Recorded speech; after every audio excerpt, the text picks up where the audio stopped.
Hello students, कैसे हो? आशा है आप सभी सही हो। और जैसे कि हमने लास्ट क्लास में हमने प्रेजेंट इंडेफिनिट टेंस पढ़ा था या सिंपल प्रेजेंट टेंस पढ़ा था, तो इस वीडियो में हम पढ़ेंगे कि प्रेजेंट कॉन्टिन्यूस टेंस जो है उसकी पहचान क्या होती है, उसके यूजेस क्या होते हैं, सिंपल सेंटेंस कैसे बनेगा, नेगेटिव सेंटेंस कैसे बनेगा, इंटेरोगेटिव सेंटेंस कैसे बनेगा, ये सारी चीज़ें हम इस वीडियो के माध्यम से सीखेंगे। तो देखिएगा, पहले हम थोड़ा सा रिवाइज कर लेते हैं प्रेजेंट या सिंपल प्रेजेंट इंडेफिनिट या सिंपल प्रेजेंट को। देखिएगा, पहले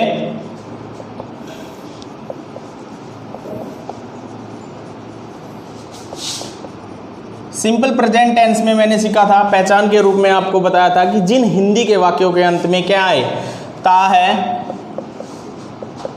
ती है, ते हैं आदि जिन वाक्यों के अंत में आता है वे सभी वाक्य हमारे सिंपल प्रेजेंट टेंस के होते हैं। और हेल्पिंग वर्ब के रूप में यहां पर हमारा रहेगा डू और डज। ठीक है, फिर था हमारा मेन वर्ब। मेन वर्ब के रूप में रहेगी, वर्ब की फर्स्ट फॉर्म रहेगी बेटा, और उसके साथ एस या ई एस लगेगा। तो इन चीज़ों के माध्यम से हम सिंपल प्रेजेंट को क्लियर करेंगे कि हिंदी के जिन वाक्यों के अंत में ता है, ती है, ते हैं आदि आता हो, वे सभी वाक्य हमारे सिंपल प्रेजेंट या प्रेजेंट इंडेफिनिट टेंस के होते हैं। दूसरा हम पढ़ेंगे कि हेल्पिंग वर्ब, इनके अंदर डू और डज होती है। मेन वर्ब, वर्ब की फर्स्ट फॉर्म, सब्जेक्ट वर्ब की फर्स्ट फॉर्म के साथ एस या ई एस रहेगा। तो यहाँ पर है डू और डज। डू बेटा सिंगुलर प्लूरल सब्जेक्ट के साथ आएगा,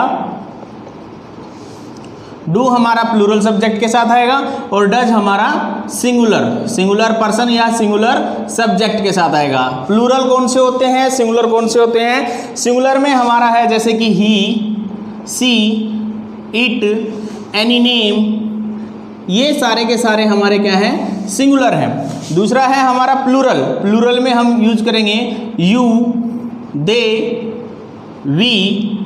ठीक है, ये सारे के सारे हमारे प्लूरल है। तो इनके लिए हम क्या यूज करेंगे? डू जो है हम यू, दे और वी के साथ यूज करेंगे, और डज हम जो है सिंगुलर ही, सी, इट और एनी नेम के साथ यूज करेंगे। ओके, तो यहां पर देखिएगा, एक चीज रह गई हमारी, आई जो प्रोनाउन है वो रह गया है हमारा। तो आई को हम यहां पर काउंट करेंगे प्लूरल में, क्योंकि प्रेजेंट इंडेफिनिट टेंस में या सिंपल प्रेजेंट टेंस में हम आई को प्लूरल में काउंट करते हैं। ओके, तो इस प्रकार से हमारा है सिंपल प्रेजेंट टेंस के अंदर हम डू और डज इस प्रकार से यूज करेंगे, इनको याद रखना हमें। फिर देखिएगा, जैसे हम इसका सिंपल सेंटेंस बनाएंगे, सिंपल सेंटेंस बनाएंगे तो हमारा आएगा सब्जेक्ट, वर्ब और ऑब्जेक्ट। ये जो है ये स्ट्रक्चर मेरा सिंपल सेंटेंस का रहेगा कि सब्जेक्ट आएगा, वर्ब आएगी और ऑब्जेक्ट आएगा। जैसे देखिए, एक वाक्य बनाते हैं, वह स्कूल जाता है। तो यहां पर देखिए, वह स्कूल जाता है, यहां काम को करने वाला जो है वो है ये सब्जेक्ट। ठीक है, और जाना जो है वो वर्ब है, और कहाँ जा रहा है, क्या कर रहा है, ये है हमारा ऑब्जेक्ट। तो जब हम इंग्लिश का सेंटेंस बनाएंगे, सिंपल सब्जेक्ट, वर्ब और ऑब्जेक्ट, ये सीक्वेंस रहेगी। तो सब्जेक्ट है वह, जाने वाला लड़का है, और ये कौन सा जेंडर है, मैस्कुलाइन जेंडर है। मैस्कुलाइन जेंडर के लिए हम यूज करेंगे he goes to school, he goes to school, वह स्कूल जाता है। तो यहां पर देखिएगा, यहां गोज किया हमने, क्यों?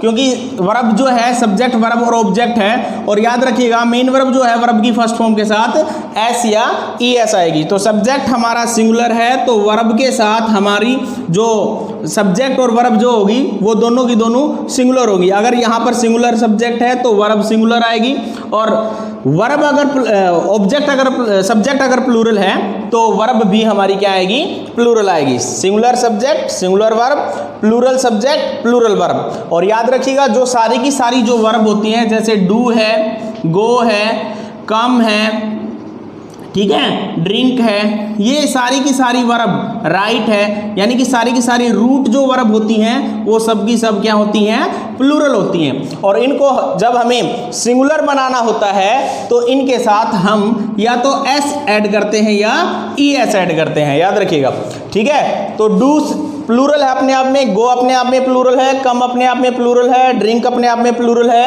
राइट जो है अपने आप में प्लूरल है। जितनी भी रूट वर्ब होती हैं वो सारी की सारी क्या होती हैं, प्लूरल होती हैं। और उनको सिंगुलर बनाने के लिए हम उनके साथ या तो एस ऐड करेंगे या ई एस ऐड करेंगे। ओके, तो इस प्रकार से यहाँ सब्जेक्ट जो है मेरा सिंगुलर था, इसीलिए मैंने वर्ब के साथ क्या लिखा, ई एस लिखा। वो रूल आपको पता ही है कि किन वर्ब के साथ एस लगाना है और किन वर्ब के साथ ई एस लगाना है, यानी कि जो वर्ब किससे फिनिश हो रही हैं, ओ से, एस से, सी एच से, डबल एस से, ठीक है, एस एच से, इस प्रकार की जितनी भी वर्ब हैं एक्स से, वो सारी की सारी हमारी किससे, इनके साथ क्या ऐड होगा, ई एस ऐड होगा। नंबर में सीखा होगा आपने कि नंबर में हम बस का बसीज कर देते हैं, ठीक है, बॉय का हम बॉयज कर देते हैं। इस प्रकार से हमारी जो ये वर्ब हैं इनको हमें प्लूरल बनाने के लिए, सिंगुलर बनाने के लिए हम इनके साथ क्या करते हैं, एस या ई एस ऐड कर देते हैं। तो ये था मेरा सिंपल सेंटेंस। इसी प्रकार से मैं एक नेगेटिव सेंटेंस बनाता हूँ। नेगेटिव सेंटेंस में देखिएगी कि वह स्कूल नहीं जाता, he does not go to school, he does not go to school. तो ये देखिएगा, ये हमारा नेगेटिव सेंटेंस है। नेगेटिव सेंटेंस में हम क्या लिखेंगे, नेगेटिव सेंटेंस का जो स्ट्रक्चर रहेगा वो हमारा कुछ इस प्रकार से रहेगा, सब्जेक्ट प्लस में हेल्पिंग वर्ब। हेल्पिंग वर्ब हमारी क्या है, डू और डज। और हेल्पिंग वर्ब जो है का डिटर्मिनेशन या निर्धारण जो है हम सब्जेक्ट के अकॉर्डिंग करेंगे। अगर सब्जेक्ट सिंगुलर है तो हमारा डज हेल्पिंग वर्ब आएगा, और अगर सब्जेक्ट हमारा क्या है, प्लूरल है, तो हमारा जो हेल्पिंग वर्ब है वो क्या आएगा, डू आएगा। तो इस प्रकार से ही हेल्पिंग वर्ब होगी डज, और उसके बाद सब्जेक्ट हेल्पिंग वर्ब प्लस में नॉट, प्लस में मेन वर्ब और प्लस में ऑब्जेक्ट। ये स्ट्रक्चर जो है वो मेरा नेगेटिव सेंटेंस का है। और नेगेटिव सेंटेंस हम कुछ इस प्रकार से बना देंगे, सब्जेक्ट है ही, हेल्पिंग वर्ब डज है, नोट की जगह हमने नोट यूज किया, और मेन वर्ब हमारी गो है, और ऑब्जेक्ट हमारा स्कूल है, ठीक है। तो इस प्रकार से ये मेरा नेगेटिव सेंटेंस बना। तीसरा था हमारा इंटेरोगेटिव सेंटेंस। इंटेरोगेटिव सेंटेंस को हम कैसे करेंगे, इंटेरोगेटिव सेंटेंस में सबसे पहला हमारा क्या आएगा, हेल्पिंग वर्ब पहले आएगा, ठीक है। अगर हम इंटेरोगेटिव दो प्रकार से बनता है, एक तो हमारा डब्ल्यू एच फैमिली वर्ड से, और एक हमारा हेल्पिंग वर्ब से। तो हेल्पिंग वर्ब से हम बनाएंगे इसको। क्या फर्क होता है दोनों में, क्या नहीं दे रहा, ओके, ठीक है। इंटेरोगेटिव में हम क्या करेंगे, इंटेरोगेटिव में कुछ इस प्रकार से लिखेंगे और पढ़ेंगे। इंटेरोगेटिव को मैं यहां कर रहा हूं,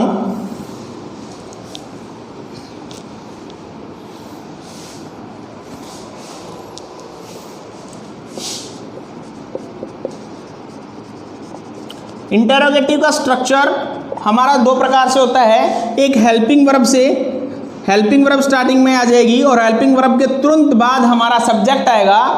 हेल्पिंग वर्ब के तुरंत बाद सब्जेक्ट, फिर क्या आएगा, फिर आएगा हमारा helping verb, subject, main verb और ऑब्जेक्ट, और प्लस में साइन ऑफ इंटेरोगेशन। ये है हमारा इंटेरोगेटिव का स्ट्रक्चर। तो हेल्पिंग वर्ब हमारी डू और डज, मेरा वाक्य वही रहेगा, वह स्कूल जाता है, वह स्कूल नहीं जाता, क्या वह स्कूल जाता है। देखिए ये इंटेरोगेटिव जो है मेरा क्या से स्टार्ट हो रहा है। इंटेरोगेटिव दो प्रकार से होता है, मैंने आपको बताया कि एक तो क्या जो है हमारा स्टार्टिंग में ही होता है, एक सेंटेंस के बीच में होता है क्या। तो जब स्टार्टिंग में होता है तब हम हेल्पिंग वर्ब लगाकर उस सेंटेंस को ट्रांसलेट करेंगे इंग्लिश में, ठीक है। और जब एक क्या जो है हमारा किस में होता है, या डब्ल्यू एच फैमिली, क्या, कौन, क्यों, कब, कहाँ, ठीक है, वो होता है, तो वो वाक्य के बीच में होता है। जब बीच में होता है तब हम डब्ल्यू एच फैमिली वर्ड का यूज करते हैं। तो helping verb, subject, main verb और ऑब्जेक्ट, और साइन ऑफ इंटेरोगेशन, ठीक है। तो हम लिखेंगे does he go to school, does he go to school, sign of interrogation. इस प्रकार से हम इस इंटेरोगेटिव सेंटेंस को बनाएंगे। दूसरा हम इसको ये बना सकते हैं, वह कहाँ जाता है ना, वह कहाँ जाता है। ठीक है, इंटेरोगेटिव अगर WH फैमिली से बनाए, क्या, क्यों, कब, अगर किसी वाक्य के बीच में आते हैं तब हमारा इंटेरोगेटिव जो बनेगा वो WH फैमिली से बनता है। तो where does he go, where does he go, वह कहाँ जाता है, where does he go. Okay, तो ये है हमारा इंटेरोगेटिव का दूसरा टाइप। एक होता है हेल्पिंग वर्ब से और दूसरा होता है हमारा WH फैमिली से।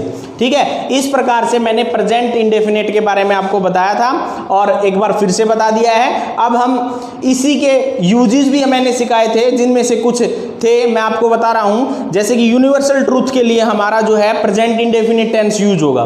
ठीक है, यूनिवर्सल ट्रूथ के लिए हमारा क्या यूज होगा, प्रेजेंट इंडेफिनिट टेंस यूज होगा। जैसे कि मैंने बताया था the sun rises in the east. ठीक है, तो ये जो है हमारी यूनिवर्सल ट्रूथ है। और यूनिवर्सल ट्रूथ में हम क्या यूज करेंगे, प्रेजेंट इंडेफिनिट। एक होता हमारा हैबिचुअल एक्शन है, जितने भी हमारे हैबिचुअल एक्शन है जो हमारे आदतन को शो करते हैं, उनके लिए हम क्या यूज करेंगे, सिंपल प्रेजेंट टेंस यूज करेंगे।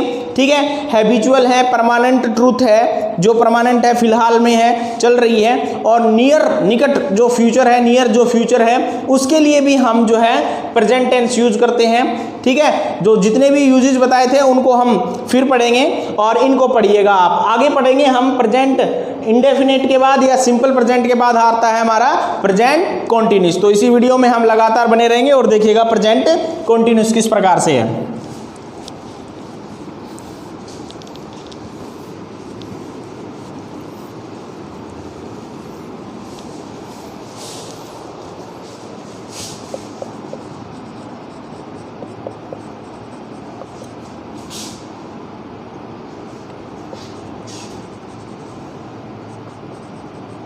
Present continuous, CONTINUOUS, continuous. ध्यान से पढ़िएगा, स्पेलिंग को अच्छे से याद करना है। Present continuous tense, present continuous tense में हम क्या पढ़ेंगे, सबसे पहले वही बात है हमारी कि हमें पहचान होनी चाहिए कि प्रेजेंट कॉन्टिन्यूस की पहचान क्या रहेगी।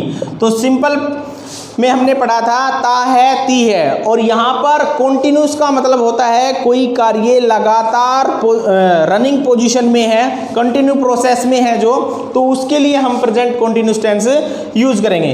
तो देखिएगा पहचान, जैसे कि रहा है, हिंदी के जिन वाक्यों के अंत में रहा है, रही है और रहे हैं आदि आता हो, वे सभी वाक्य हमारे प्रेजेंट कॉन्टिन्यूस टेंस के होते हैं। कहता है जिन हिंदी के वाक्यों के अंत में रहा है, रही है, रहे हैं आदि आता हो, वे सारे के सारे वाक्य मेरे प्रेजेंट कॉन्टिन्यूस टेंस के होते हैं। तो यहाँ पर इन सेंटेंस को बनाने के लिए हमें हेल्पिंग जो वर्ब है वो क्या रहेगी, हमारी हेल्पिंग वर्ब जो है वो रहेगी हमारी इज, एम, आर। ठीक है, ये हमारी हेल्पिंग वर्ब रहेगी। तो इज, एम, आर। दूसरा है मेन वर्ब। मेन वर्ब बेटा हमारी वर्ब की फर्स्ट फॉर्म के साथ ING रहेगा। याद रखिएगा, कॉन्टिन्यूस किसी भी टेंस में हो वहां हमारी वर्ब की फर्स्ट फॉर्म प्लस ING रहेगी। ठीक है, वर्ब की first form plus ING। Okay, तो अब हमें पता होना चाहिए इज किसके साथ यूज होता है, एम किसके साथ यूज होता है और आर किसके साथ यूज होता है। तो ध्यान से देखिएगा, is a singular number, is का मतलब भी होता है, यानी कि कोई चीज एक है तो सिंगुलर के लिए है। और एम का मतलब होता है हूं, डू यू नो, क्या तुम्हें पता है। और आर का मतलब होता है हैं, जिसके ऊपर बिंदु है, यानी कि प्लूरलिटी को दर्शाता है। क्लियर है बात। तो यहां पर इज सिंगुलर के लिए, आर जो है प्लूरल के लिए, और एम जो है आई और एम का पेयर है, कंपेयर है या कनेक्शन है। आई के साथ एम यूज करते आ रहे हैं हम, और आई के साथ हम एम यूज करेंगे। ओके, तो इस प्रकार से आपको पता होना चाहिए सिंगुलर जितने भी हैं, इज जो है सिंगुलर के साथ आएगा। सिंगुलर कौन कौन से होते हैं आपको पता है ना। प्रोनाउन को आप अच्छे से पढ़िएगा, समझिएगा। सिंगुलर में हमारे रहेंगे ही, सी, इट, एनी नेम, ये रहेंगे हमारे सिंगुलर में। और प्लूरल में हमारे रहेंगे जितने बच गए हमारे दे, वी, यू, ये सारे के सारे हमारे प्लूरल हैं। और आई के साथ मैंने क्या यूज करना है, आई के साथ मैंने एम यूज करना है। आई प्लूरल नहीं है, ये प्लूरल है और ये सिंगुलर थे। ओके, तो इस प्रकार से हम प्रेजेंट कॉन्टिन्यूस के बारे में पढ़ेंगे। प्रेजेंट कॉन्टिन्यूस में हमारी हेल्पिंग वर्ब होगी, मेन वर्ब होगी। अब देखिए इसी प्रकार से हम इसके अंदर सेंटेंस करेंगे सिंपल, नेगेटिव, इंटेरोगेटिव, और इंटेरोगेटिव के साथ हम नोट भी लगाएंगे। इंटेरोगेटिव प्लस नेगेटिव दोनों सेंटेंसेस करेंगे। और इंटेरोगेटिव भी हम दो प्रकार से करेंगे, एक हेल्पिंग वर्ब के साथ और एक WH फैमिली के साथ। तो देखिएगा उसके बाद हम इसके यूजेस जो है नेक्स्ट वीडियो में पढ़ेंगे कि प्रेजेंट कॉन्टिन्यूस का यूजेस कहाँ कहाँ होता है। रनिंग प्रोसेस में जो कार्य चल रहे होते हैं उनके अंदर हम प्रेजेंट कॉन्टिन्यूस टेंस यूज कर रहे होते हैं। ठीक है, तो इस प्रकार से देखिएगा। तो सबसे पहला आता है हमारा सिंपल सेंटेंस में वही स्ट्रक्चर रहेगा हमारा, सब्जेक्ट प्लस हेल्पिंग वर्ब आएगी अब की बार, subject plus helping verb plus main verb plus object. ये मेरा सिंपल स्ट्रक्चर रहेगा। जैसे कि वह पत्थर लिख रहा है या वे पत्थर लिख रहे हैं, इसको लेते हैं हम, वे पत्थर लिख रहे हैं, वे पत्थर लिख रहे हैं। देखिएगा आप समझिएगा ये प्लूरल है, सिंपल सेंटेंस है। वे को कन्वर्ट करेंगे हम दे में, यानी कि काम को करने वाले जो है वो यहाँ पर दे हैं। सब्जेक्ट हो गया हमारा दे, वे, दे, आर। अब दे के साथ हेल्पिंग वर्ब क्या आएगी, आर आएगी। क्यों आएगी, देखिए दे जो है हमारा प्लूरल को शो करता है और प्लूरल के साथ हम आर यूज करेंगे। क्लियर है बात। तो दे आर, लिखना किस मीन होता है, राइट मीन्स होता है। तो they are writing letters, they are writing letters, वे पत्थर लिख रहे हैं। ठीक है, वे पत्थर लिख रहे हैं। पत्थर भी अपने आप में प्लूरल है, तो यहां पर हम लेटर्स करेंगे, they are writing letters. Okay, कई बार बच्चे क्या कर देते हैं, इस सब्जेक्ट को तो प्लूरल कर देते हैं लेकिन ऑब्जेक्ट जो होता है वो एक ही रख देते हैं, तो वहां गड़बड़ हो जाएगी। ठीक है, तो इस प्रकार से हमें इसको ध्यान रखना है, सब्जेक्ट और ऑब्जेक्ट को। तो दे आर राइटिंग लेटर्स। और अगर हम इसको नेगेटिव में कन्वर्ट करेंगे तो नेगेटिव में हमारा क्या आ जाएगा, subject plus helping verb plus not plus main verb और प्लस ऑब्जेक्ट। ये रहेगा हमारा नेगेटिव सेंटेंस। ठीक है, नेगेटिव सेंटेंस। तो नेगेटिव सेंटेंस में हम क्या करेंगे, नेगेटिव सेंटेंस को मैं यहाँ कन्वर्ट कर रहा हूँ इसी को। तो they are not writing letters, they are not writing letters. ठीक है, वे पत्थर नहीं लिख रहे हैं, they are not writing letters. तो इस प्रकार से हमारा ये नेगेटिव सेंटेंस आएगा। उसके बाद हम पढ़ते हैं सिंपल नेगेटिव। सिंपल नेगेटिव के बाद आता है हमारा इंटेरोगेटिव। इंटेरोगेटिव को भी हम इसी प्रकार से चेंज करेंगे। उसका स्ट्रक्चर क्या रहेगा, कुछ इस प्रकार से देखिएगा। इंटेरोगेटिव में हम क्या करेंगे, इंटेरोगेटिव में हमारा सबसे पहले हेल्पिंग वर्ब आएगा। मैंने बताया था अगर वाक्य क्या से शुरू हो रहा है, यानी कि क्या, कौन, कब, कहाँ, कैसे से शुरू हो रहा है, तो हम हेल्पिंग वर्ब स्टार्टिंग में लेके आएंगे। हेल्पिंग वर्ब के तुरंत बाद हम सब्जेक्ट लेके आएंगे, सब्जेक्ट के तुरंत बाद मेन वर्ब लेके आएंगे और मेन वर्ब के बाद ऑब्जेक्ट और प्लस में साइन ऑफ इंटेरोगेशन लेके आएंगे। ठीक है, तो इस प्रकार से हमारा इंटेरोगेटिव सेंटेंस बनेगा। तो मेरा सेंटेंस था वे पत्थर लिख रहे हैं, तो मैं इसको बनाता हूं क्या वे पत्थर लिख रहे हैं। तो याद रखिएगा आर, और आर हमें, आर का ए जो है हमें कैपिटल करना है, क्योंकि प्रत्येक सेंटेंस का स्टार्टिंग जब हम करते हैं तो वो कैपिटल लेटर से करते हैं। ठीक है, कोई भी सेंटेंस हम स्टार्ट करते हैं तो वो कैपिटल लेटर से स्टार्ट होता है। याद रखिएगा, ये छोटी छोटी बातें हैं, इनको हम कई बार जाने अनजाने में गलती कर जाते हैं, तो इनको याद रखिएगा। Are they writing letters, are they writing letters. ठीक है, और साइन ऑफ इंटेरोगेशन। तो इस प्रकार से ये मेरा इंटेरोगेटिव हो गया विद हेल्पिंग वर्ब। और जब मेरे को वाक्य किससे बनाना है, WH फैमिली से इंटेरोगेटिव बनाना है, तो सबसे पहले हमारा WH फैमिली आएगा। तो मैं इसी सेंटेंस को वे पत्थर लिख रहे हैं, ठीक है, क्या वे पत्थर लिख रहे हैं, हो गया हमारा। और दूसरा, वे क्या लिख रहे हैं, वे क्या लिख रहे हैं। अब हमारा जो क्या है वो सेंटेंस के बीच में आया है, और बीच में आने की वजह से हमारे WH फैमिली वर्ड की जो है नीड होगी, और उसी का सहारा लेकर हम इस सेंटेंस को इंटेरोगेटिव बनाएंगे। तो वे क्या लिख रहे हैं, तो इसको हम कैसे बनाएंगे, व्हाट आर दे राइटिंग, ठीक है, what are they writing, WRITING, और साइन ऑफ इंटेरोगेशन, वे क्या लिख रहे हैं, व्हाट आर दे राइटिंग, वे क्या कर रहे हैं, व्हाट आर दे डूइंग, ठीक है, और लिख रहे हैं राइटिंग। ओके, तो इस प्रकार से हमारे इंटेरोगेटिव, नेगेटिव और सिंपल सेंटेंस को हमने प्रेजेंट कंटिन्यूअस के माध्यम से पढ़ा है, और नेक्स्ट वीडियो में हम लेकर आएंगे प्रेजेंट परफेक्ट प्लस में प्रेजेंट कंटिन्यूअस के यूजेस हम लेकर आएंगे। Okay, thank you very much, बहुत बहुत धन्यवाद।